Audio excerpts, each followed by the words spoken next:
Please welcome the panel on Better Bonds, De-Risking Communities Through Resilience Investments, moderated by Matt Posner, Head of Public Finance at the Resiliency Company.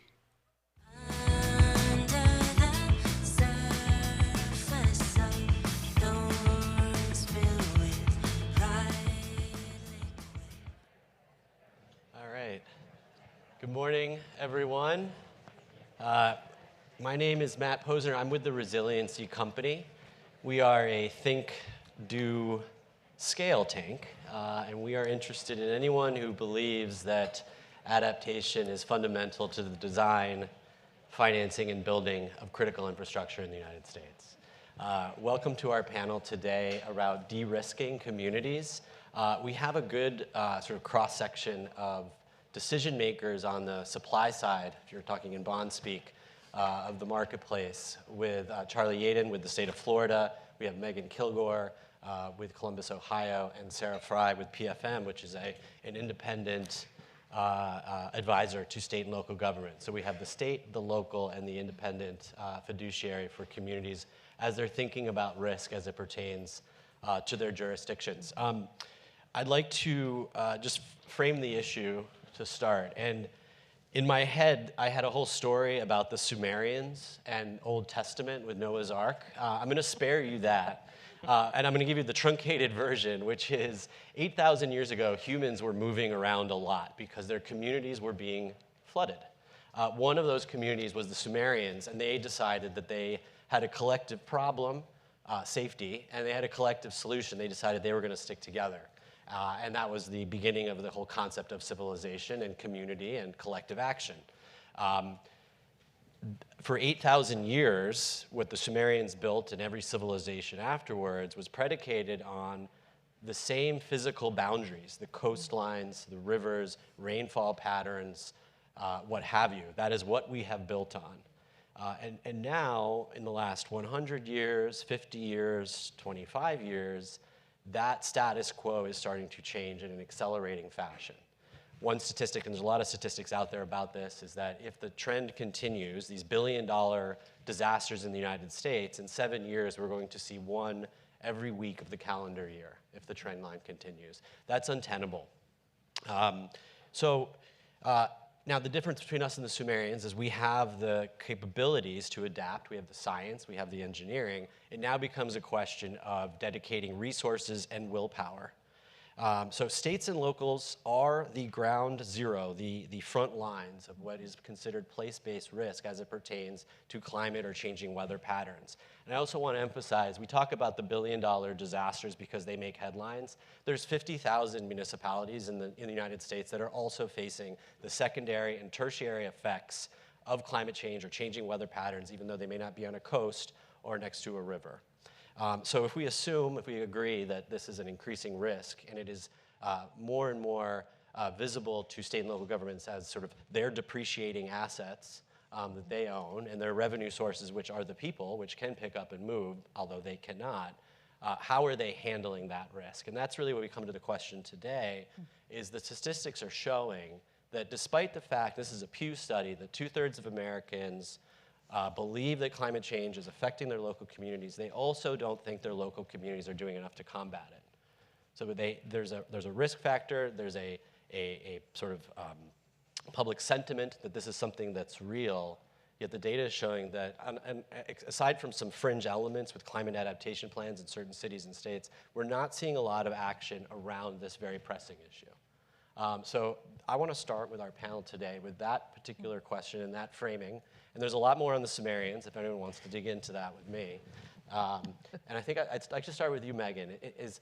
From your perspective, from the local government perch, and you've been in the industry now for years, is there a disincentive? Is it a political willpower? Is it a systemic structural issue that is prohibiting or disinclining local governments and state governments from investing in resilience? I appreciate the question, and I appreciate being here. I'm going to kindly pass on the Sumerians and get right down to what I do know, and that is the idea of how to get projects done in government. I've been on just about every side of the prism of public finance, from a debt issuer to a municipal advisor, and have helped governments all across the nation figure out how to finance and really, kind of create the projects necessary for their communities. And now I'm an elected official in Columbus, and I really want to give you contextually a little background info, because Columbus is the highest rated city in America of our size. And so we do already inherently have a really kind of well thought out platform of finance. So it's important that my remarks are really about how do we create the same level of success for the bread and butter governments that our nation is built upon. And factually, with respect to resiliency, it's hard. It's complicated. I think there are some things that have really held back more productivity. Number one, we haven't been forced into kind of some, let's say, acceptance. And what I mean by that is historically, when great transformative, changes occur in public finance, there's usually something that kind of leads governments into action. And, in my perspective, one of the things that I would love to see is the rating agencies to take a more proactive role in asking really detailed questions around a government's where they are with preparation, the materiality of that financial risk as it pertains to climate, and what their community is going to look like and feel like in 3, 5, and in 10 years' time. And for me, that would create that kind of single source of truth that would help also create a plan of action so that we as a nation can move forward. Matt, I think there are some additional features like regionalization. It's complicated. I grew up in a river town in Ohio where we had a certain small portion of the river, but what about our friends up north? What are they doing to invest in erosion mitigation and so forth? And so I'm looking forward to talking today about some strategies that might be able to fast track some of these larger scale projects. Yeah, that's a great place to start with the rating agencies. Charlie, you are representing an investment grade state with a pretty big bullseye on it. That's no secret here. Florida is definitely at the front lines of this issue. Yet your rating has maintained, I believe, it's a stable outlook. But I'm curious, from your perspective, what are the biggest issues facing at the state level, especially where I'm sure resilience is very tangible to community members? So this is probably not shocking. I think it's been well publicized in the past couple of years. It's been property insurance with our rising rates. But I think historically, Florida, we've been on the tip of the spear on a lot of these issues. I mean, we faced the property insurance realities of being a peninsula that juts out into an ocean and our hurricane risk after Hurricane Andrew in the early 90s. And we developed the framework then.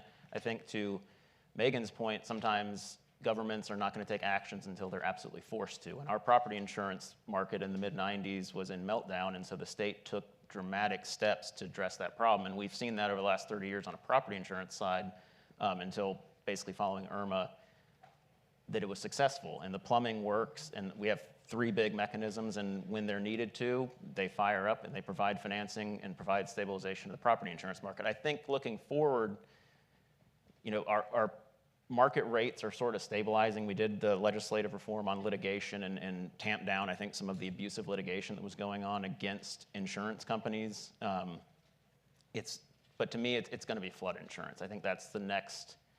We're seeing more floods. I mean, a lot of people, and you actually hear it from Floridians, where they think they're covered. They have home insurance, and a storm hits, but the damage is from water, and that's not part of your policy, and they may not have flood insurance. And it's going to be interesting to see as the National Flood Insurance Program starts to try and correct its pricing to stop being such a subsidy.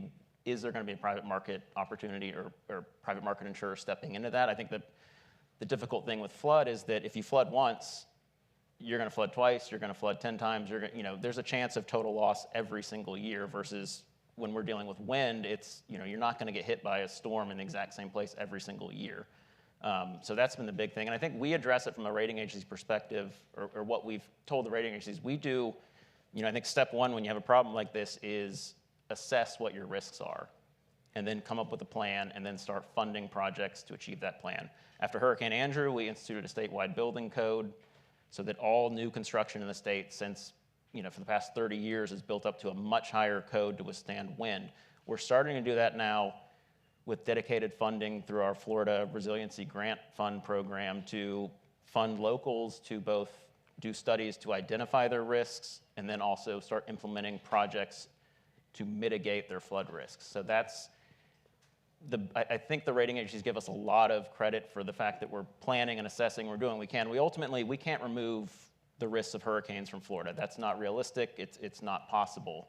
So it's what do we do both in responding to the hurricanes and mitigating other environmental issues like flood that stem from hurricanes and also just stem from rising sea level. And I want to stick on the rating agency issue just for a moment more. It seems that a lot of the ratings, the assessment is really predicated on your defensive posturing. How big is your rating that you found and what have you? And this is an open question to all of you, is do the rating agencies currently look at sort of preventative measures as a means within which they are rating an entity? Do they, and if they don't, should they or should they not? I don't know, Sarah, do you have a, Sure, and it's fun to pick on the rating agencies, I'm so fully aware. happy to join in. Yeah. I don't think to a large extent that they do. I think they ask questions and they want to know what proactive projects are being taken on to address these risks. But what I've seen to date is if localities are taking on these projects, it's a positive. It's not, if you're not doing, it's a negative. If you are doing them, you're ahead of the curve, because it's just the state of where we are, they're not getting done. And so the localities that are doing it, it's a positive rather than a negative. And I think in addition to the rating agencies, I see the same thing on the investor side, because I don't yet see investors pricing these risks differently into bonds. And so I think that's another potential impetus to get these projects going. You have localities that are higher risk, and right now the pricing is based on the credit ratings, and there's not a real differential for taking on these big projects and addressing the resilience. So the investors aren't pricing it in yet either. Right. So let's talk about the investors.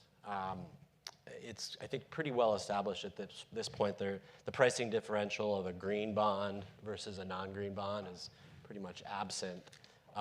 In your discussions with investors in your projects, or when you're advising a state or locality, what type of interest do you get the sense that you will be rewarded? Are you being rewarded? Megan, in our call last week, you mentioned I could build a swimming pool or I could do a watershed restoration project. I'll get the same price for either project. Yeah, I think that's worth acknowledging. And Sarah, to your excellent point, right now as governments, we can issue bonds, let's say $100 million for an incredible recycled wastewater project that will carry life, kind of like long asset benefits, really help the community and so forth. Or we could issue $100 million of no just credit, but to something like generally recreation and parks. Right now, those two projects are largely on parity in the eyes of things like the rating agencies. But if, for example, that flood or that disaster occurs, you are almost guaranteed to be poised for some sort of position of downgrade. That's what has to flip. And I think governments, we like incentivization. I would love to be able to kind of challenge good governments to go towards the great government status by thoughtfully looking and incentivizing places to plan ahead and to kind of build the communities to which you aspire. And so I would love to see credit given for when you are trying to reduce the life cycle cost of your infrastructure improvements by doing thoughtful investments today. Investors in my time are increasingly asking good questions about our management, how we are managing our resources, how we are managing our water redundancy. I answer more questions about public utilities than I ever did, even 10 years ago. Yeah. I'd like to switch this a little bit and talk about, there was a Gary report I was reading recently that was talking about public actors in adaptation finance as a whole. And interestingly, and maybe not surprisingly, 98% of all adaptation investments worldwide are public actors that are doing that. Yet the way that they talk about resilience on their budgeting and how they're describing these programs is they are costs to the government, not investments. And so if we're already facing an uphill battle that the upfront price tags of these projects are significant and there's not an immediate return, how do we think about the return on investment in these types of projects and kind of getting into the weeds a little bit here? Sarah, this is for you. as you're thinking about the mechanics, the securitization, the payback mechanisms, how are you thinking about creating a resilience dividend? Yeah, it's an interesting question. I know there's been a lot written lately about calculating the resilience dividend, and is there a way to standardize it to make it more clear and help governments prioritize these projects? I think anything we can do to help communicate the benefit certainly helps in the prioritization, although I don't think cost-benefit analysis is typically how projects are prioritized within a government. But I think what's interesting when I talk to local governments about the cost-benefit, it generally comes down to there's a misalignment or some perverse incentives in the cost-benefit and the way it works now. And the conversation is usually something like, okay, we can do this project now, we can invest in this project, and there will be a greater return. So maybe it's $1 pre-disaster saves $13 post-disaster. Well, the $1, if the local government is investing that $13 benefit doesn't necessarily come directly to them. So that benefit, historically, arguably part of it goes to FEMA, who comes in post-disaster and does a lot of the cleanup and does a lot of the investment. Arguably, the benefit goes to insurers, because if we're building the right project and we're really reducing the risk, then we have fewer losses and the assets are better protected. So the local government invests, FEMA benefits, the local government invests, the insurers benefit. And there are studies also that show following disasters, there's often a local economic boom in the short term because there's so much effort to rebuild. And so when you look at it with that lens, that cost-benefit lens, it's difficult for a local government to say, yes, this investment is worth it. I think those incentives are just misaligned, and it makes it one of the barriers to make these projects move forward. I happen to lead a lot of these types of conversations with the 13-to-1, 16-to-1, which is a great ratio if you're thinking about an ROI, but it's kind of reminds me of we're socializing the risk and we're privatizing the return, and some sort of metamorphosis of that. So 2 panels before this, they were talking about mitigation, transition to net zero. A lot of those projects have sort of a ribbon-cutting ceremony associated with them. There are political points to be gained.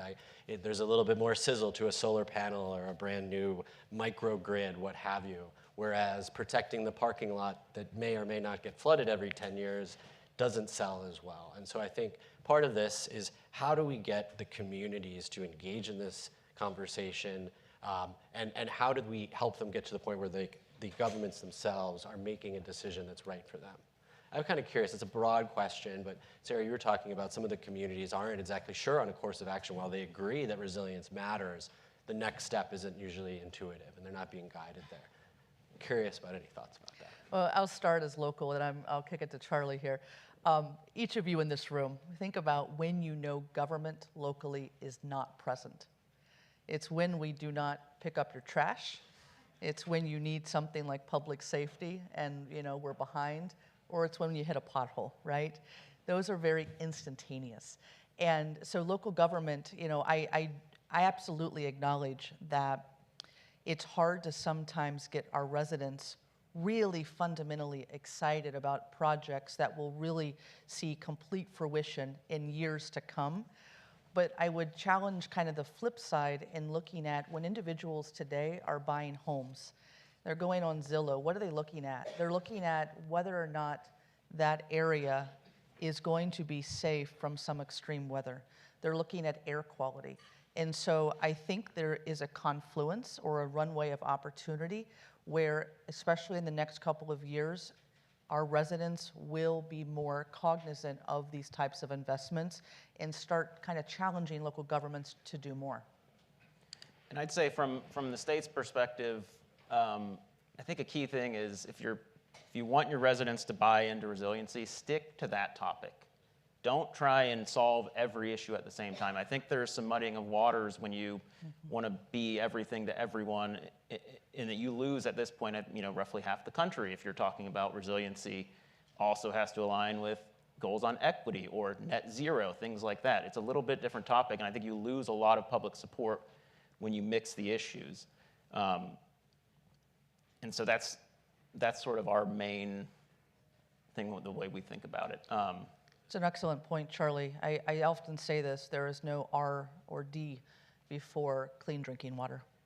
Yeah. And I think you've seen that with the federal government in a lot of ways, if giving funding with strings attached. And the strings don't necessarily make sense with the main purpose of the funding. And you saw it at the state of Florida. We turned down some federal funding because we did not like the strings attached to it. Mm-hmm. And we'd rather do the project ourselves and the way we want to do it, and we're not going to take the additional restrictions you put on us. Yeah. I'm going to continue on that theme of this is not a D or an R topic. Another area that is nonpartisan is economic development, thriving communities. The way we think about it, and this came up in the green room, is what are the co-beneficiaries of this type of work? Just to go back to the Sumerians, right? A collective problem, a collective solution, collective action. There's a lot of people that stand to benefit. A lot of the stakeholders are on the same side of the ledger, more so in other asset classes, I think, that this is a good idea. And so I'm curious, obviously the property and casualty insurance companies, that has been the headline. They have dominated that as sort of problem actors, although there is now more and more discussion about insurance for good. How can property and casualty insurance be agents of adaptation? And I'm also curious, though, what other stakeholders play a role in this? Are you seeing inquiry from large employers in your community, big business? Some of you have World Cup coming to your cities in the middle of summer. Heat is also an issue that is associated with adaptation. Are there areas that you're getting inquiry to say, hey, we need to address these particular issues, using these as an opportunity to identify, hey, co-beneficiary that normally I don't talk to about this particular issue, maybe we should talk about providing shade when people are walking to the stadium to watch the soccer game or the Olympics in LA in a couple of years. Kind of open-ended question about co-beneficiaries, whether it's property and casualty or private business employers in your areas, are they engaging in this activity? I think in Florida, definitely the insurers are very interested in it. I mean, we've worked with them. One of the big issues for us was roof replacements, and so we did work with them to basically allow them to drop policies for older roofs or tighten the time frame on that. So the co-benefit.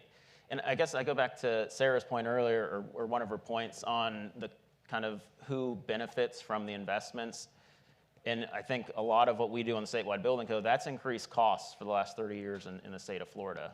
And the insurers have ultimately been a big benefit of that. They're still, for several years we're seeing big losses, but they would have been worse, I think, had we not had the statewide building code. But it's difficult, I guess, in Florida too, because this goes back to just some of the storms that hit, where they're hitting older communities where we can't force everyone to rebuild existing properties. And I can speak to, in Florida in particular, at least one foundation was looking at making program-related investments in the state, looking to sort of help communities get to that fortified standard, which if people aren't familiar with IBHS, they do standards on building codes. They found that they didn't actually need to do it in Florida because the codes were already in place. Mm-hmm. And I guess for companies, I don't think we've got that question at the company level. I think at this point, if you're moving your company into Florida and your eyes aren't open to the environmental risks, then I don't know what to tell you exactly. So we haven't seen that level of interaction at the state level, at least. The locals may be a little bit different. And again, I spoke earlier about the flood risks. I think that is an ongoing discussion, and that's why we're investing heavily, I think $1.6 billion in the last 3 or 4 years on assessing our risks for sea level and flood across the state and helping locals implement plans. And I think that's it goes back to sort of having that top-down approach at the state level of a broad plan and a course of action. I think that benefits or just provides a sense of stability that we are looking at it, we're focused on it. And again, we're not going to have answers to every single question, but we have a plan of action. When I was flying in yesterday, I was chatting with someone on the airplane and sharing where I was coming. And it was interesting. His immediate response was, well, why is someone from Columbus, Ohio, coming to talk about building resilient communities? You're in the middle of the nation, understandably so, coastals and so forth.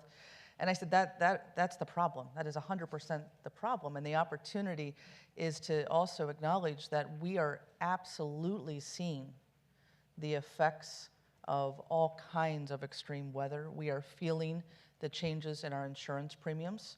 We are seeing increased cost and our life cycle cost of, cooling or heating our buildings, or the turnover rate of our infrastructure as a result of the fact that rain is coming so much faster than it used to.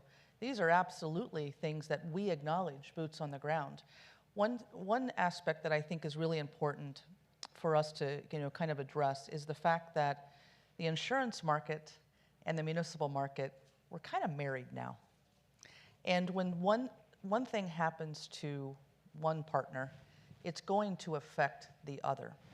And I tried to explain this to this gentleman, and the simplest way to really do that, and something that what I'm really kind of concerned about in the years to come, is that our foundation of our nation has been built on the backs of municipal bonds. A lot of those bonds are backed by property tax.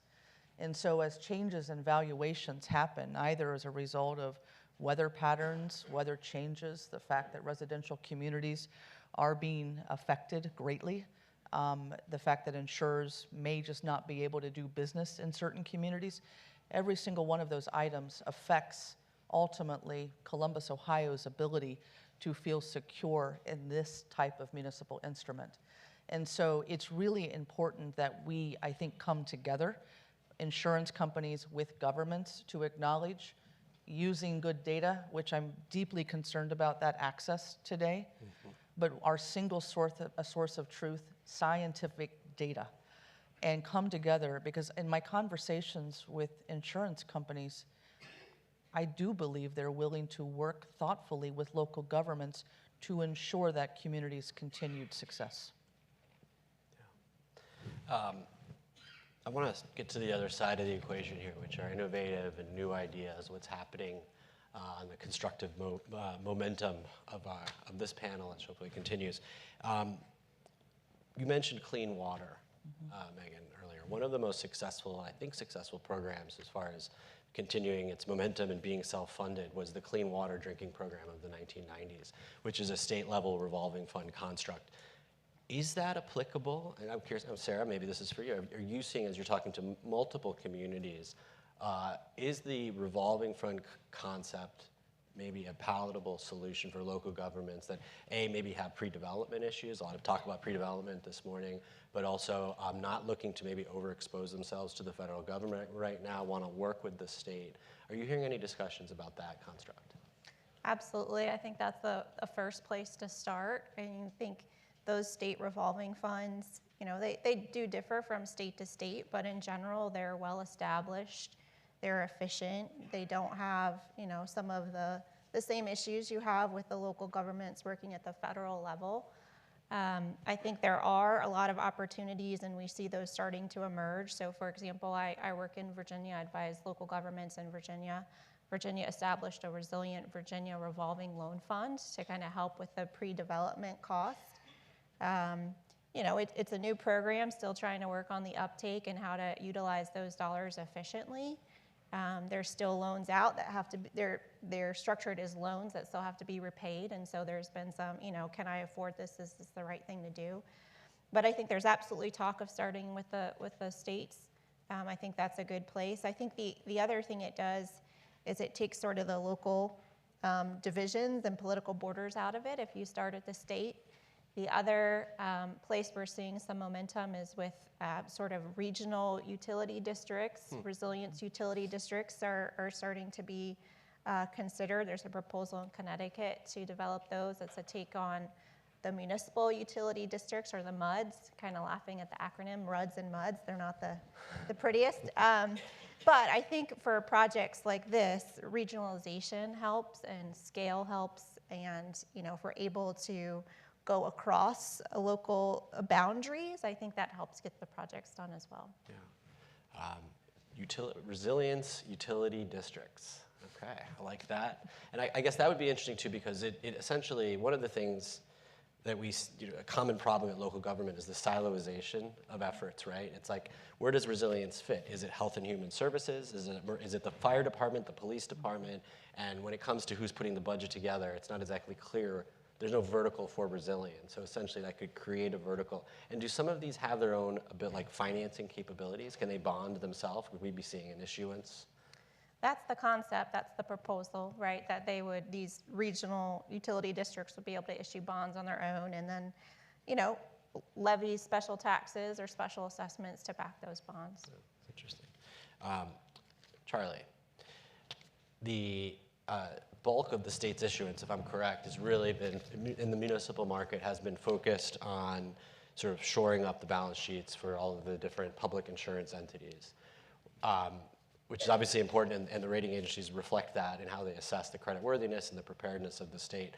Are there plans in the next few years to think about hardening infrastructure, investing in resilience, whether it's financing or are there new grant programs? How is the state thinking about like maybe even helping at the local level? So the biggest one, and this ended up not being a bond program, but we created, I think I mentioned earlier, the Florida Resilient Grant Fund. That was originally, we had structured to build that as a down payment with a bond issue. In Florida, we've had a lot of revenue growth, especially in our environmental funding revenues. We did things like we signed a new Indian gaming compact with the Seminole tribe. And we've taken all of that tax money, basically used to go to general revenue. Now 96% of it goes to environmental funding. So we ended up not bonding for it, but I think that's the biggest thing. We do have a SRF at DEP State Revolving Fund at Department of Environmental Protection at the state. We actually defeased the bonds for that a couple of years ago, but they're still continuing to lend. We don't have bonding right now for it. So from that perspective, that's what we're doing. I would say most of our issuance in the state, at least from the state level, has actually been refinancings recently. Fair enough. That kind of ties to, we've had trouble, this is a good problem to have, I think, we've had more budget surplus than I think we've been able to responsibly spend in recent years. I mean, we got to the point 2 years ago, I think we had $25 billion of reserves. But they've tried to make targeted investments in that, kind of how we spent all of the ARPA money. We spent that on hard infrastructure projects, nothing recurring, or we weren't going to incur a recurring expense for a non-recurring or with a non-recurring revenue source, and we plowed that into transportation, and that goes back to our statewide planning. We're doing a Moving Florida Forward initiative. That's accelerating, I think, 20 statewide projects on highways, but all of those are in context of our statewide resilience planning. So all of those construction projects are being built up to the new code. Yeah. And as far as the insurance entities, it's really hard. We've been bonding recently, so we have the Florida Insurance Guarantee Association, which is basically an entity, all 50 states, and I think Puerto Rico has one too. It's basically, and you surely heard about it in California recently, where they handle the claims of insolvent insurers. We issued one time back in 1993 for them, and then following Hurricane Ian, although I think Ian was what tipped one of our larger insurers over, it was really years of litigation had bled their resources dry. So we issued that for the first time in 30 years in 2023 to pay those claims of insolvent insurers. And then recently we've been doing CAT Fund pre-event, and I would describe our Hurricane Catastrophe Fund bonding recently is a nice to have, not a have to have. We have seen, a couple storms that have been big numbers of losses. Hurricane Ian originally projected at $10 billion. They've since revised it down to $9 billion. So we're getting some help there. But the biggest one was Hurricane Irma. That started with a $2.5 billion estimate. By the time we were done, it was $7.8 billion. Wow. And that's a fact pattern that is not positive. That's very hard to plan for when you're running these insurance entities. But I don't know from a hardening from the insurance entities. We've I think done hardening, the hardening we can do, which is instituting statewide building codes. You have coastal setback. We're doing erosion planning. We're doing sea level rise planning, stuff like that. But I don't know. Ultimately, and this is something we don't.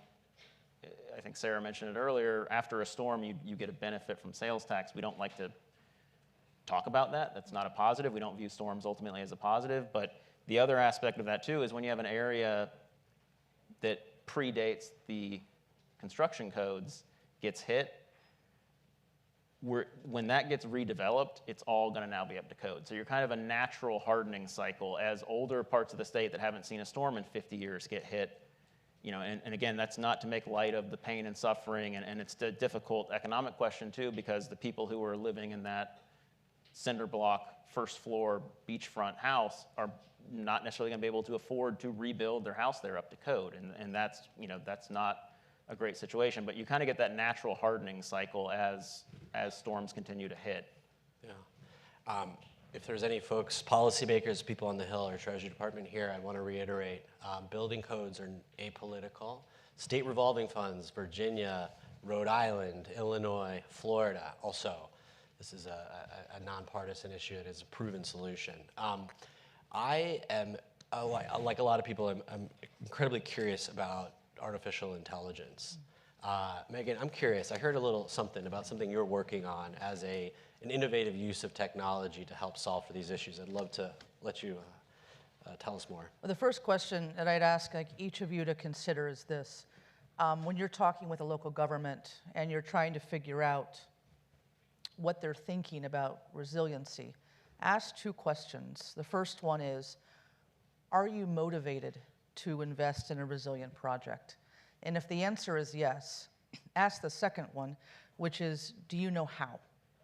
Because if the answer is no, that there is some need of support, a tool, advice, what have you, that's where we can come in. And so, Matt, artificial intelligence for me has helped overcome the capacity barrier that a lot of governments face. I was super motivated. We can't immediately fix regionalization. We can't overcome trust, or I should more importantly, distrust in like federal funds. But we can absolutely help local governments work more intelligently using fewer resources. And so an incredible team of students from Stanford, I'm advising them, have been working with them for a year, called AIRIS, A-I-R-Y-S. We're partnering with the Milken Institute now to reimagine and kind of rebuild some of that the community infrastructure center, to be able to harness the power of technology to help local governments simply do more. And for example, if you go to AIRIS's website, you can see very quickly, we pull in all of the scientific data. It's quickly kind of sleuthed together in a very easy to use way, helping to inform those local governments. What are the risks? What are the potential ROIs? What are also the grants, the loan opportunities, other capital stack, funding sources that could potentially come together? And then here's kind of the kicker. It uses generative AI to help that local CFO who's wearing 13 different hats actually take a run at doing that application, pulling in that data that's required. And so it's kind of like having a deputy CFO in a box, but those are things that we can absolutely do today to help make change. Thanks, Megan. We are nearly out of time. I have a rapid question, different question for each of you, and then we'll wrap it up. Sarah, what is if you had a blank check, new policy idea that could enact change immediately on this topic, what would it be? I think I need help understanding what the right projects are at the right time. Back to, even if we do have the funding, how do you know? And I think there's barriers with community support for what's being proposed for these resilience projects. Megan, aside from generative AI, what is an exciting thing that 5 years ago would not have been feasible in this space that you think is now a surprising thing that people in this industry are focused on? The forced conversations that we're having with especially the insurance market. Charlie, we are in Washington, so we have to talk about 1600 Pennsylvania Avenue. The president has proposed a reassessment of FEMA, possible dissolution of it. Is there a silver lining to removing FEMA from the United States? I think the one positive for us, if they moved to more of a block grant program and gave us the money and just let us go do good with it. I mean, in Florida, we kind of invented emergency management. When they federalized FEMA following Katrina, they hired our director of emergency management to do that. And I think it would be very, very state by state, but I think in Florida, we're ready to get the money and we're ready to put it to work. And FEMA has been, in a lot of ways, the reimbursements drag out for sometimes a decade following a storm. And I think removing that would help us better respond and reduce the liquidity needs on locals following a storm. And perhaps an over-reliance on a federal intervention to come in after a storm hits. This is, I think, part of the future and the discussion of what needs to happen in this country. So thank you to the panel. Thank you so much for your thoughts. Thank you all for sticking around. Really appreciate it. Yeah.